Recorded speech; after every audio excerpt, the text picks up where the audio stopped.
Hello.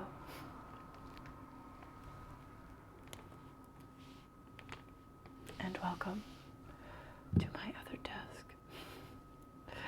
This is my upstairs desk, and it's a little bit more finished than my downstairs desk. I figured it might be better daylight filming location.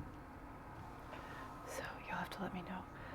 I just kind of threw things on the desk today, so hopefully it's not too busy. If it is distracting, let me know. So today we are here for another iteration of Do I Really Want to Read This? Question mark. Today we're going to be covering 3 books. They are The Dead Won't Sleep by Anna Smith, An Offer from a Gentleman, Julia Quinn, and The Jefferson Key by Steve Berry. My last video ran a little long, so this one I'm going to try and keep it a little bit shorter, a little bit more to the point, and hopefully I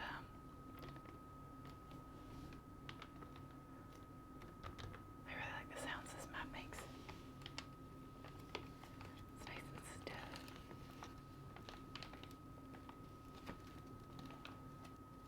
And paper sounds. I need to have things to play with while I'm talking about the books.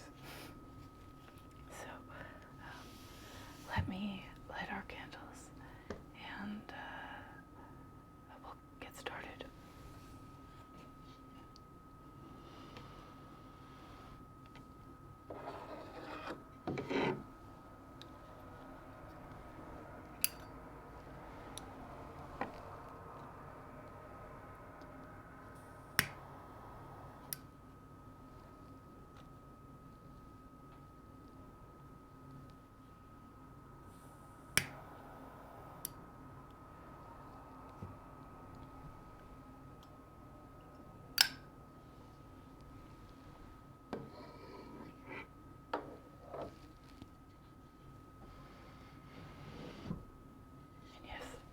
Do have a bonus candle today because it's so bright I'm not sure you'd be able to see it, so I went with 2.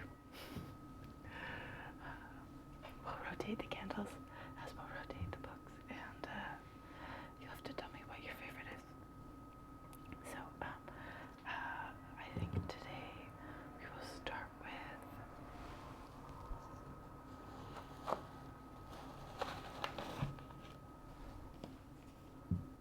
Jefferson Key by Steve Berry.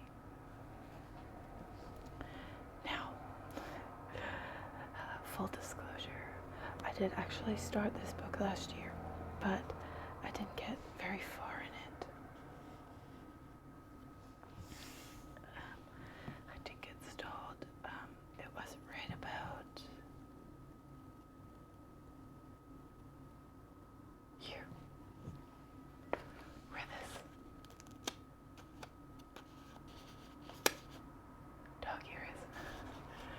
And to get this out of the way early in the series, I do dog ear my books. I do bend the spines of my books. Not sure how well that's coming through. I don't mind when a book is aged or worn. I like to know books have been read and loved. So if that bothers you, then I'll apologize here. You probably won't notice it too much, though, hopefully. So yes, I did get stuck in this book, and oh, that sound was so sharp. I think it was because I'm a fan of these, which might sound contradictory, but I've read all of this series up until this book. So I had been reading them, and I just needed a change, I think, was the problem. So this is a series about a character named Cotton Malone. He used to work for a government organization, the Magellan Billet, and he's since retired, or semi-retired. He keeps getting pulled back into the field, and I want to apologize for some road noise upstairs through the windows, so if that's too loud, again, you'll have to let me know about that for next time. And these books in general, I would recommend if you enjoy historical adventure.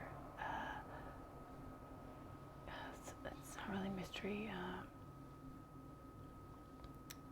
There's a little bit of mystery, a little bit of romance, lots of action, adventure. I would say my keywords for this book would be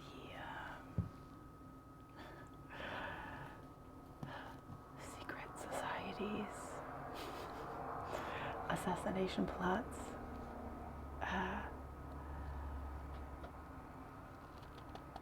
history, murder, tiny bit of romance, not very much, probably not even worth mentioning.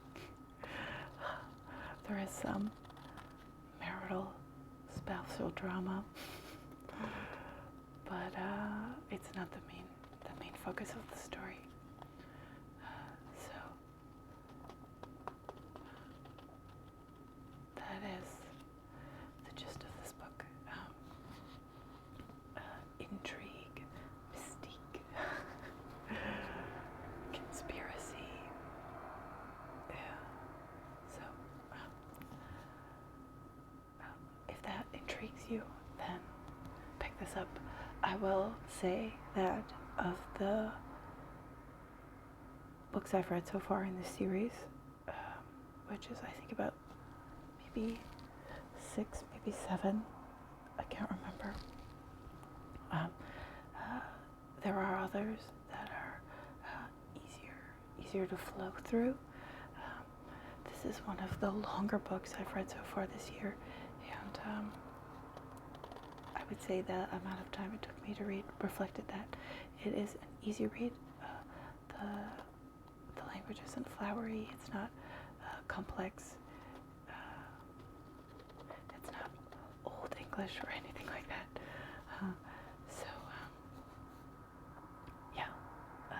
Basic plot introduction is Cotton, our main character, receives a message via email from his old boss, Stephanie, that she's in trouble and she needs some help. And he goes to find her and finds himself smack dab in the middle of a assassination plot of the current president, Danny Daniels. And he becomes prime suspect number 1. And the story flows from there. Enters a secret organization known for dealing with the current administration of the time, and I guess every administration of the time is enemies. They stretch back to privateer times, and they have basically carte blanche to go after the enemies of the United States is their claim. And so they're thrown in, and they're trying to keep their claim, their immunity for everything that they've done on behalf of the U.S. government. Meanwhile, they're working with some people who have other motives, ulterior motives, and so everything goes awry, as you might assume.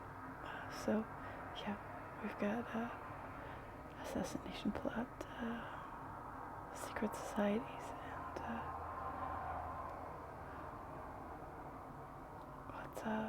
lots of complications. hoping that I get better at describing the books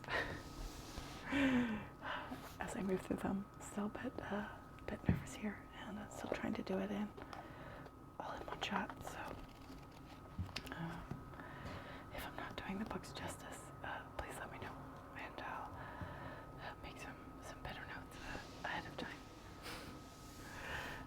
So yes, would recommend this definitely. And I will say, because there is a lot of history in these books, and this one specifically takes place in the U.S., but a lot of the others take place in foreign locations. So he always includes a section at the end of the book that separates fact from fiction.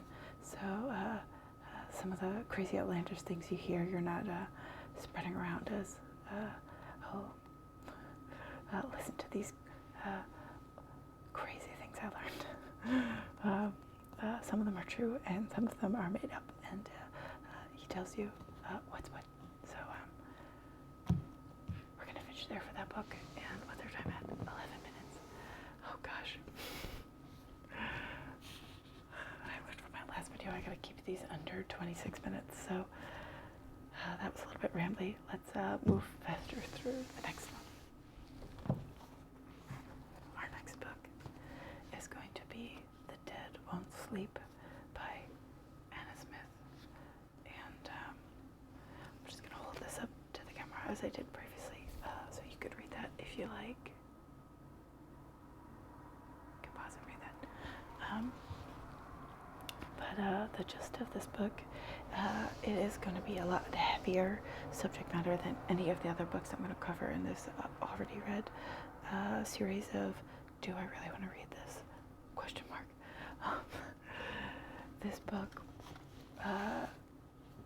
is about a journalist trying to uncover the truth about the murder of an underage working girl. So the body of a young woman, girl, not woman. Oh gosh. When you're trying to film and your cat wants attention. So blooper inserted into the video there. We're just gonna keep rolling. She's like, things are getting too heavy. We need to lighten this up. Let me just jump in. So yeah, the body of a young girl washes up on a beach, and the reporter doesn't accept that no one is looking into what happened to her.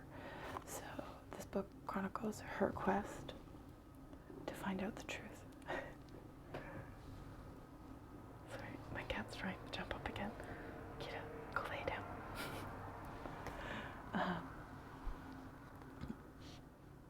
Yeah, so the subject matter is very heavy. It does feature prostitution and drug use. So those are subjects in this book. I would say it's not overly graphic in any way. It's just not for young readers. I would say young adults and adults, but not young readers for this one. I did really like this book, even though it's not subject matter I typically gravitate towards. I did found it flowed very well. It was gripping. It kept me in the story, and you do know from the beginning what the main character doesn't. So you do see parallel lines of the story running through. So you see the bad guys and you see the good guy, and you're kind of waiting for them to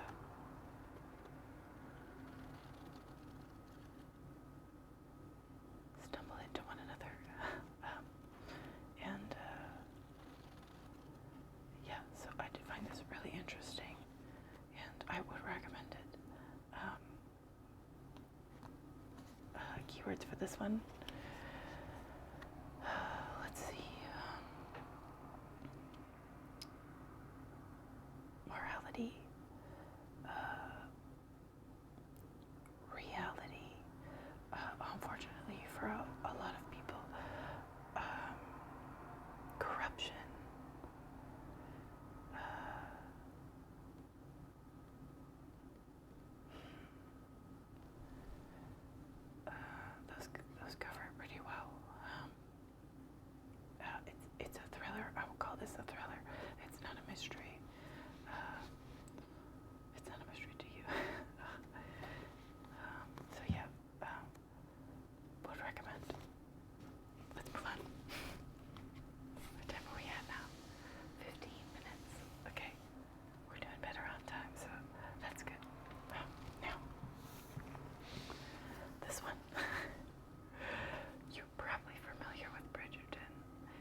was made into a Netflix show.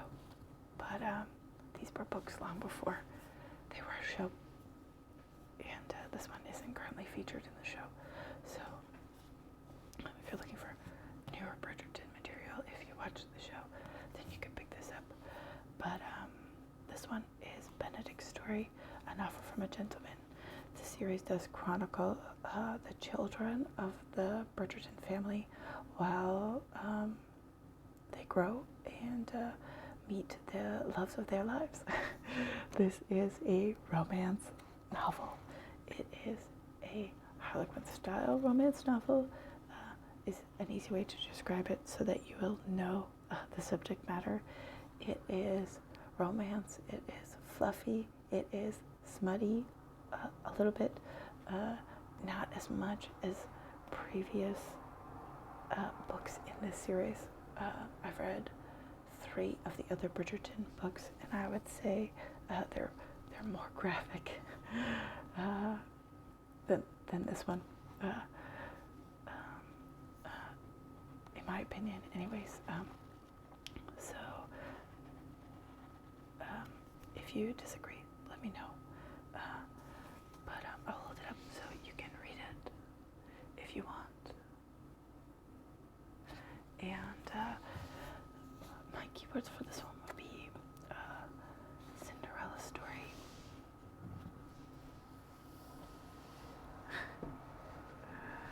That's how I would describe it. But adult. An adult Cinderella story. And a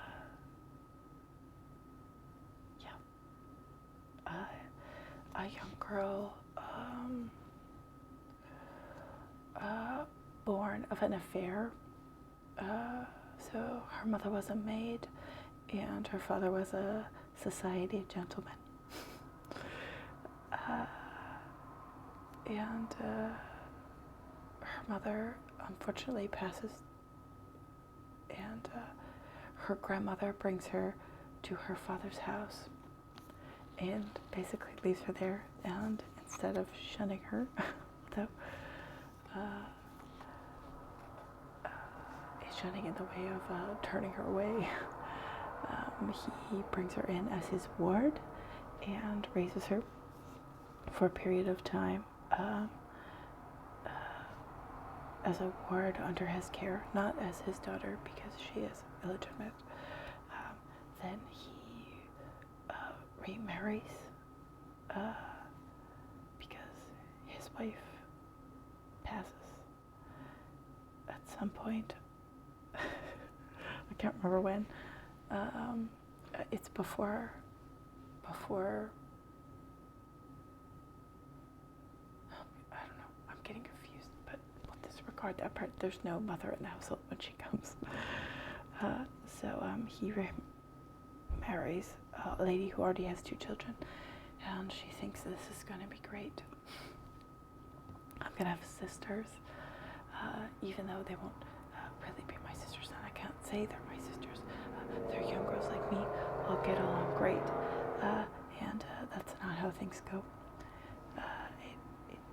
She is shunned by the mother because the mother obviously knows who she really is, because she looks so much like the father, and her life is not very pleasant until she grows up, and she goes to a ball secretly, and she meets Benedict Bridgerton, and they are immediately taken with one another, and at the strike of midnight she runs off into the night without ever telling him her identity, and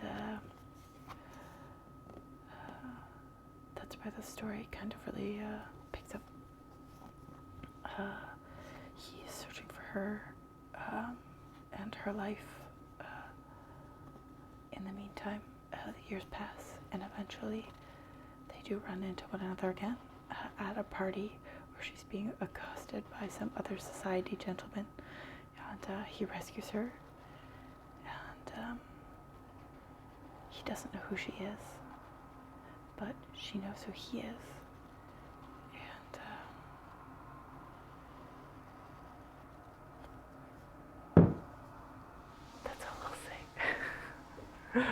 that's all I'm gonna say about this one. That's quite a lot to give away, but it doesn't give away what happens. Do they end up together? Do they not end up together? What hijinks ensue in the meantime? You'll have to read it to find out. So if you're looking for a fun, easy, little smutty romance novel, pick this up. Or any of the previous ones in the Bridgerton series, I could also say are fun, easy reads. So yeah, if that sounds interesting to you, then you can pick that one up as well. So those are my recommendations and notes on those 3 books that I've already read this year. I do realize I didn't hold this one up for you to read. It is quite wordy on the back. I'm not sure how well it will show on camera, but if you can pause it and read it, then you can go ahead. And so that is it. We're gonna end this video here. Thank you for joining me. And I hope to see you again in the next iteration of